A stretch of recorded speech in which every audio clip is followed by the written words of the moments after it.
Hi friends, welcome back to our channel. ಹೀಗೆ ನಿಮಗೋಸ್ಕರ ಒಂದು ಬೆಸ್ಟ್ ಇನ್ಫಾರ್ಮೇಶನ್ ಅನ್ನು ತೆಗೆದುಕೊಂಡು ಬಂದಿದ್ದೇನೆ. ಹೌದು ಸ್ನೇಹಿತರೆ, ನಮ್ಮ ಕರ್ನಾಟಕ ಸರ್ಕಾರದ ಕಡೆಯಿಂದ ಟ್ರ್ಯಾಕ್ಟರ್ ಅನ್ನ ಸಬ್ಸಿಡಿ ಮೂಲಕ ನಿಮಗೆ ಕೊಡ್ತಾ ಇದ್ದಾರೆ. ಅದರಲ್ಲಿ ಕೆಲವೊಂದಿಷ್ಟು ಜನರಿಗೆ 50% ಸಿಗ್ತಾ ಇದೆ, ಕೆಲವೊಂದಿಷ್ಟು ಜನರಿಗೆ 90% ಸಬ್ಸಿಡಿಯಾಗಿ ಸಿಗ್ತಾ ಇದೆ. ಸ್ನೇಹಿತರೆ, ಕೆಲವೊಂದಿಷ್ಟು ಜನರಿಗೆ ಡೌಟ್ಸ್ ಇದೆ, ಯಾರಿಗೆ ಎಷ್ಟು ಪರ್ಸೆಂಟ್ ಸಿಗುತ್ತದೆ ಅಂತ. ಸೊ ಅದ್ರ ಬಗ್ಗೆ ಕಂಪ್ಲೀಟ್ ಆಗಿ ನೋಡೋಣ. ಹಾಗೆ ನಿಮ್ಗೆ ಇನ್ನೊಂದು ಡೌಟ್ಸ್ ಏನಂದ್ರೆ, ಮಿನಿ ಟ್ರ್ಯಾಕ್ಟರ್ ಅನ್ನು ಕೊಡ್ತಾರೆ, ದೊಡ್ಡ ಟ್ರ್ಯಾಕ್ಟರ್ ಅನ್ನ ಕೊಡೋದಿಲ್ಲ. ಸೊ ಅಂತಹ ಒಂದು ಹೆಚ್ಚಿನವಾಗಿ ಮಾಹಿತಿಯ ಬಗ್ಗೆ ನಾನು ಈ ವಿಡಿಯೋದಲ್ಲಿ ತಿಳಿಸ್ಕೊಡ್ತೇನೆ. ಈ ವಿಡಿಯೋನ ಕಂಪ್ಲೀಟ್ ಆಗಿ ನೋಡಿ. ಸ್ನೇಹಿತರೆ, ನೀವೇನಾದ್ರೂ ರೈತರಾಗಿದ್ರೆ, ಅಂದ್ರೆ ನಿಮ್ದು ಏನಾದ್ರು ಜಮೀನು ಇದ್ರೆ, ನೀವು ಕೂಡ ಒಂದು ಟ್ರ್ಯಾಕ್ಟರ್ ಅನ್ನ ತೆಗೆದುಕೊಳ್ಬಹುದಾಗಿದೆ, ಅದು ಸಬ್ಸಿಡಿ ಮೂಲಕ.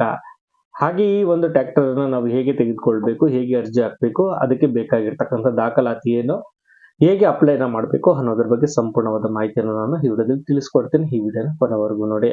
ಸ್ನೇಹಿತರೆ, ನೀವಿನ್ನು ನಮ್ಮ ಚಾನಲ್ಗೆ ಸಬ್ಸ್ಕ್ರೈಬ್ ಮಾಡಿಲ್ಲ ಅಂದ್ರೆ ಸಬ್ಸ್ಕ್ರೈಬ್ ಅನ್ನು ಮಾಡ್ಕೊಳ್ಳಿ. ಹಾಗೆ ಪಕ್ಕದಲ್ಲಿರುವ ಬೆಲ್ ಬಟನ್ ಅನ್ನು ಒತ್ತಿ ನೋಟಿಫಿಕೇಶನ್ ಅನ್ನು ಆನ್ ಮಾಡ್ಕೊಳ್ಳಿ.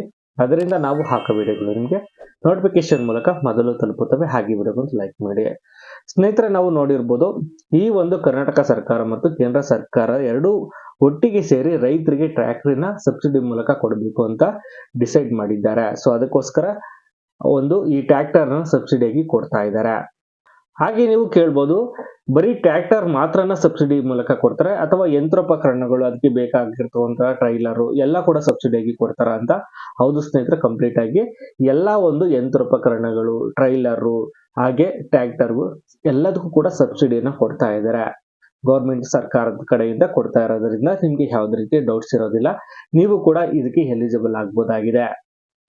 ಅವಾಗಲೇ ಹೇಳಿದ ಹಾಗೆ ಕೆಲವೊಂದಿಷ್ಟು ಜನರಿಗೆ 50% ವರೆಗೂ ಸಬ್ಸಿಡಿ ಸಿಗ್ತಾ ಇದೆ, ಕೆಲವೊಂದಿಷ್ಟು ಜನರಿಗೆ 90% ಸಬ್ಸಿಡಿ ಸಿಗ್ತಾ ಇದೆ ಅಂತ. ಸೊ ಹಾಗಾದ್ರೆ ಯಾವ ಒಂದು ಕ್ಯಾಟಗರಿಯವರಿಗೆ ಕೊಡ್ತಾ ಇದ್ದಾರೆ 50%, ಯಾವ ಕ್ಯಾಟಗರಿಗೆ 90% ಅಂತ ನೋಡೋದಾದ್ರೆ, ಜನರಲ್ ಅವ್ರಿಗೆ 50% ವರೆಗೂ ಈ ಒಂದು ಸಬ್ಸಿಡಿನ ಕೊಡ್ತಾ ಇದ್ದಾರೆ. ಹಾಗೆ SC/ST ಮಹಿಳಾ ರೈತರಿಗೆ 90% ಸಬ್ಸಿಡಿಯನ್ನ ಕೊಡ್ತಾ ಇದ್ದಾರೆ ಈ ಟ್ರ್ಯಾಕ್ಟರಿಯನ್ನ ತೆಗೆದುಕೊಳ್ಳೋದಕ್ಕೋಸ್ಕರ.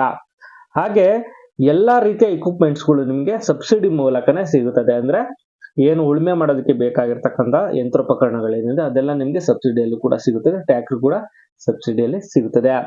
ಉದಾಹರಣೆಗೆ ನಿಮ್ಗೆ ನೋಡೋದಾದ್ರೆ 50% ಅಂತ ನಿಮ್ಗೆ ಏನಾದ್ರು ಅನ್ಕೊಳ್ಳಿ, ನಿಮ್ದು ಏನಾದ್ರು ಟ್ರ್ಯಾಕ್ಟರ್ 10 ಲಕ್ಷ ಆಗಿದ್ರೆ 5 ಲಕ್ಷನ ನೀವು ಕಟ್ಟಬೇಕಾಗಿರ್ತದೆ, ಇನ್ನು 5 ಲಕ್ಷ ಸಬ್ಸಿಡಿಯಾಗಿ ನಿಮ್ಗೆ ಸಿಗುತ್ತದೆ. ಹಾಗೆ ಈ 5 ಲಕ್ಷ ಕಟ್ಟೋದಕ್ಕೆ ನಮ್ಮ ಹತ್ರ 5 ಲಕ್ಷ ದುಡ್ಡಿಲ್ಲ ಅಂದ್ರೂ ಪರವಾಗಿಲ್ಲ, ನೀವು ಅದಕ್ಕೆ ಲೋನ್ ಅನ್ನ ಕೂಡ ಮಾಡಿಸಬಹುದಾಗಿದೆ. ಲೋನ್ ಮಾಡಿಸಿ ಬೇಕಾದ್ರೂ ಈ ಟ್ರ್ಯಾಕ್ಟರ್ ಅನ್ನ ನೀವು ತೆಗೆದುಕೊಳ್ಬಹುದಾಗಿದೆ, ಅದು ಕೂಡ ಒಂದು ಆಪ್ಷನ್ ಇದೆ.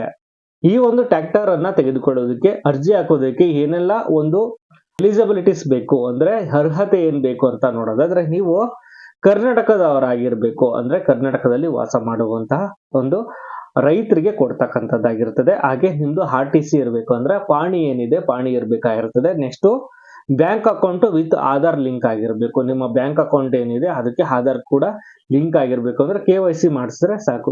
ಒಂದ್ ವೇಳೆ ನೀವೇನಾದ್ರೂ ಆಧಾರ್ ಕಾರ್ಡ್ಗೆ ಲಿಂಕ್ ಮಾಡಿಲ್ಲ ಬ್ಯಾಂಕ್ ಅಕೌಂಟ್ ಅಂದ್ರೆ, ನೀವು ಬ್ಯಾಂಕ್ ಹತ್ರ ಹೋದ್ರು ಕೂಡ ಅವರು ಲಿಂಕ್ ಮಾಡಿ ಕೊಡ್ತಾರೆ. ನೆಕ್ಸ್ಟ್ SC/ST ಮಹಿಳೆಯರಿಗೆ ಅವರ ಸಣ್ಣ ರೈತರಾಗಿದ್ರೆ ಮೊದಲ ಆದ್ಯತೆಯನ್ನ ಕೊಡ್ತಾರೆ. ಒಂದ್ ವೇಳೆ ನೀವೇನಾದ್ರು SC/ST ಮಹಿಳೆಯರಾಗಿದ್ರೆ ಸೊ ಅವರಿಗೆ ಮೊದಲ ಆದ್ಯತೆಯನ್ನ ಕೊಡ್ತಾರೆ, ಫಸ್ಟ್ ಪ್ರಿಫರೆನ್ಸ್ ಅನ್ನ ಕೊಡ್ತಾರೆ ಅವ್ರಿಗೆ, ಅದು ಸಣ್ಣ ರೈತರಾಗಿದ್ರೆ ಮಾತ್ರ. ನೆಕ್ಸ್ಟ್ ನೋಡೋದಾದ್ರೆ, ಒಂದು ಕುಟುಂಬಕ್ಕೆ ಒಂದು ಬಾರಿ ಸಿಗೋದು ಈ ಒಂದು ಏನ್ ಸಬ್ಸಿಡಿ ಇದೆ, ಇದು ಒಂದು ಸಾರಿ ಮಾತ್ರನೇ ಕೊಡ್ತಕ್ಕಂಥದ್ದು ಒಂದು ಕುಟುಂಬಕ್ಕೆ. ಒಂದ್ ವೇಳೆ ನೀವು ಆಲ್ರೆಡಿ ಏನಾದ್ರೂ ತೆಗೆದುಕೊಂಡಿದ್ರೆ ಮುಂಚೆನೆ ಏನಾದ್ರೂ ಸಬ್ಸಿಡಿನ, ಸೊ ಅಂತವ್ರಿಗೆ ಇದು ಕೊಡೋದಿಲ್ಲ. ಮೊದಲನ ಬಾರಿಗೆ ನೀವು ಸಬ್ಸಿಡಿನ ತೆಗೆದುಕೊಳ್ತಾ ಇದ್ದೀರಾ ಅಂದ್ರೆ ಮಾತ್ರನೇ ಇದು ಕೊಡ್ತಕ್ಕಂಥದ್ದಾಗಿರ್ತದೆ. ಇನ್ನು ಅರ್ಜಿ ಹಾಕೋದಕ್ಕೆ ಏನೆಲ್ಲ ದಾಖಲಾತಿಗಳು ಬೇಕು ಅಂತ ನೋಡಿದ್ರೆ, ಆಧಾರ್ ಕಾರ್ಡು ಬೇಕಾಗಿರ್ತದೆ, ಹಾಗೆ RTC ಇದ್ರೆ ಪಾಣಿ ಬೇಕಾಗಿರ್ತದೆ, ನಿಮ್ಮ ಬ್ಯಾಂಕ್ ಅಕೌಂಟ್ ಕೇಳ್ತಾರೆ, ನೆಕ್ಸ್ಟ್ ಫೋಟೋಸ್ ಬೇಕು ನಿಮ್ಮವು, ನೆಕ್ಸ್ಟ್ ಟ್ರ್ಯಾಕ್ಟರ್ ಅಥವಾ ಇಕ್ವಿಪ್ಮೆಂಟ್ಸ್ಗೆ ಏನ್ ಕೊಟೇಶನ್ ಇದೆ ಸೊ ಅದನ್ನ ಲೀಸ್ಟ್ ಅನ್ನ ಕೊಡ್ಬೇಕಾಗಿರ್ತದೆ. ಅಂದ್ರೆ ಕೊಟೇಶನ್ ಅಂದ್ರೆ ನೀವು ಒಂದು ಟ್ರ್ಯಾಕ್ಟರ್ನ ತೆಗೆದುಕೊಳ್ತೀವಿ ಅಂದ್ರೆ ಅದಕ್ಕೆ ಎಷ್ಟು ಪ್ರೈಸ್ ಆಗುತ್ತದೆ, ಏನೆಲ್ಲ ಒಂದು ಸರ್ವಿಸ್ ಚಾರ್ಜಸ್, ಎಕ್ಸ್ಟ್ರಾ ಫಿಟ್ಟಿಂಗ್ಸ್, ಇದೆಲ್ಲ ಏನ್ ಕೊಟೇಶನ್ ಇರುತ್ತೆ ಸೊ ಅದನ್ನ ನೀವು ಒಂದು ಪ್ರತಿನ ರೆಡಿ ಮಾಡಿಸ್ಕೊಂಡಿರ್ಬೇಕಾಗಿರ್ತದೆ. ನೆಕ್ಸ್ಟ್ ಅದನ್ನ ಅಪ್ಲೋಡ್ ಮಾಡಬೇಕು ಆನ್ಲೈನ್ ಅಲ್ಲಿ. ಸ್ನೇಹಿತರೆ, ಆನ್ಲೈನ್ ಅಲ್ಲಿ ಹೇಗೆ ಅಪ್ಲೈ ಮಾಡೋದಂದ್ರೆ, ನಾನು ಡಿಸ್ಕ್ರಿಪ್ಷನ್ ಅಲ್ಲಿ ಒಂದು ಲಿಂಕ್ ಅನ್ನ ಕೊಟ್ಟಿರ್ತೀನಿ, ಆ ಲಿಂಕ್ ಮೂಲಕ ನೀವು ಅಪ್ಲೈನ ಮಾಡ್ಕೊಳ್ಬಹುದು. ಒಂದ್ ವೇಳೆ ನಿಮ್ಗೆ ಆನ್ಲೈನ್ ಅಲ್ಲಿ ನೀವು ಮಾಡೋಕ್ ಆಗಲ್ಲ ಅಂದ್ರೆ, ಸೇವಾ ಕೇಂದ್ರಗಳು ಏನಿರ್ತವೆ ಸೊ ಅಲ್ಲಿ ಹೋಗಿ ನೀವು ಈ ಒಂದು ಟ್ರ್ಯಾಕ್ಟರ್ಗೆ ಅರ್ಜಿನ ಹಾಕ್ಬೋದಾಗಿದೆ. ಅಲ್ಲಿ ಹೋದ್ರೆ ನಿಮ್ಗೆ ಕಂಪ್ಲೀಟ್ ಆಗಿ ಮಾಹಿತಿಯನ್ನು ಕೂಡ ಸಿಗುತ್ತದೆ. ಇನ್ನು ಕೆಲವೊಂದಿಷ್ಟು ಜನ ನಾವು ಮಾಡಿಸ್ಕೊಡ್ತೀವಿ ಟ್ರ್ಯಾಕ್ಟರ್ಗೆ ಅಗ್ರಿಮೆಂಟ್ಸ್ ಅಥವಾ ಟ್ರ್ಯಾಕ್ಟರ್ಗೆ ಸಬ್ಸಿಡಿನ ಮಾಡಿಸ್ಕೊಡ್ತೀವಿ ಅಂತ ಹೇಳಿ ನಿಮ್ಮ ಹತ್ರ ಹಣ ಕೂಡ ತೆಗೆದುಕೊಳ್ತಾರೆ. ಸೊ ಅಂತವ್ರಿಗೆ ಯಾವುದೇ ಕಾರಣಕ್ಕೂ ಅಮೌಂಟ್ ಅನ್ನ ಕೊಡಕ್ ಹೋಗ್ಬಿಡಿ. ನೀವೇ ಆನ್ಲೈನ್ ನಲ್ಲಿ ಅಪ್ಲಿಕೇಶನ್ ಹಾಕಿ, ಇಲ್ಲಾಂದ್ರೆ ಸೇವಾ ಕೇಂದ್ರಗಳು ಏನಿದೆ ಅಲ್ಲಿ ಹೋಗಿ ನೀವು ಅಪ್ಲಿಕೇಶನ್ ಅನ್ನ ಹಾಕಿ. ಯಾರಿಗೂ ಕೂಡ ಮಧ್ಯವರ್ತಿಗೆ ಹಣವನ್ನ ಕೊಡಕ್ ಹೋಗ್ಬಿಡಿ. ನೀವು ಹಣ ಕೊಟ್ರೆ ಅವರು ಮೋಸ ಮಾಡುವಂತ ಚಾನ್ಸಸ್ಗಳು ತುಂಬಾ ಇರ್ತವೆ. ಸೊ ಅದಕ್ಕೋಸ್ಕರ ನೀವೇ ಡೈರೆಕ್ಟ್ ಆಗಿ ಏನು ಡಾಕ್ಯುಮೆಂಟ್ಸ್ ಇದೆ ಅದೆಲ್ಲ ತೆಗೆದುಕೊಂಡೋಗಿ ಸೇವಾ ಕೇಂದ್ರಗಳು ಏನಿದೆ ಅಲ್ಲಿ ಹೋಗಿ ನೀವು ಅಪ್ಲಿಕೇಶನ್ ಅನ್ನು ಹಾಕ್ತಕ್ಕಂಥದ್ದಾಗಿರ್ತದೆ. ಸ್ನೇಹಿತರೆ, ನಮ್ಗೆ ಸಿಗುತ್ತೋ ಸಿಗಲ್ವೋ, ಸುಮಾರು ಜನ ಅಪ್ಲಿಕೇಶನ್ ಅನ್ನು ಹಾಕ್ತಾರೆ ಅಂತ ನಿಮ್ಗೆ ಏನಾದ್ರು ಅನ್ಕೋಬಹುದು. ಪ್ರಯತ್ನಂ ಸರ್ವಸಿದ್ಧಿ ಸಾಧನಂ ಅಂತ ಅಂದ್ರೆ ಇದು ಶ್ರೀಕೃಷ್ಣನ ಒಂದು ವಚನ ಆಗಿರ್ತದೆ. ಅಂದ್ರೆ ನೀವೇನಾದ್ರೂ ಒಂದು ಕೆಲಸ ಮಾಡ್ಬೇಕು ಅಂದ್ರೆ ಪ್ರಯತ್ನನ ಪಡಬೇಕು. ಪ್ರಯತ್ನ ಪಡೆದಲ್ಲಿ ಯಾವ್ದು ಕೂಡ ಪ್ರತಿಫಲ ಸಿಗೋದಿಲ್ಲ. ಸೊ ಅದಕ್ಕೋಸ್ಕರ ಒಂದು ಅಪ್ಲಿಕೇಶನ್ ಅನ್ನು ಹಾಕಿ, ಅದರಲ್ಲಿ ಏನು ಅಮೌಂಟ್ ಏನು ಬೇಕಾಗಿಲ್ಲ, ಫ್ರೀ ಆಗಿ ಅಪ್ಲಿಕೇಶನ್ ಹಾಕ್ತಕ್ಕಂಥದ್ದಾಗಿರುತ್ತದೆ. ಸೊ ನೀವು ಅಪ್ಲಿಕೇಶನ್ ಹಾಕಿ, ನಿಮ್ಗೆ ಏನಾದ್ರು ಸಿಕ್ಕರೆ 90% ಇಲ್ಲ 50% ಸಬ್ಸಿಡಿ ಸಿಗುತ್ತದೆ. ಆರಾಮಾಗಿ ಟ್ರ್ಯಾಕ್ಟರ್ನ ನೀವು ನಿಮ್ಮ ಮನೆ ಹತ್ರ ತೆಗೆದುಕೊಂಡು ಹೋಗ್ಬೋದಾಗಿದೆ. ಪ್ರಯತ್ನ ಪಟ್ರೆ ಎಲ್ಲ ಕೂಡ ಸಿಗುತ್ತದೆ ಅಂತ ನಾನು ಹೇಳಲಿಕ್ಕೆ ಇಷ್ಟಪಡುತ್ತೇನೆ. ಸ್ನೇಹಿತರೆ, ಸ್ನೇಹಿತರೆ, ಈ ವಿಡಿಯೋ ನಿಮಗೆ ನಾನು ಇಷ್ಟವಾಗಿದ್ರೆ ಲೈಕ್ ಮಾಡಿ, ಶೇರ್ ಮಾಡಿ, ಸಬ್ಸ್ಕ್ರೈಬ್ ಮಾಡ್ಕೊಳ್ಳಿ. Thanks for watching.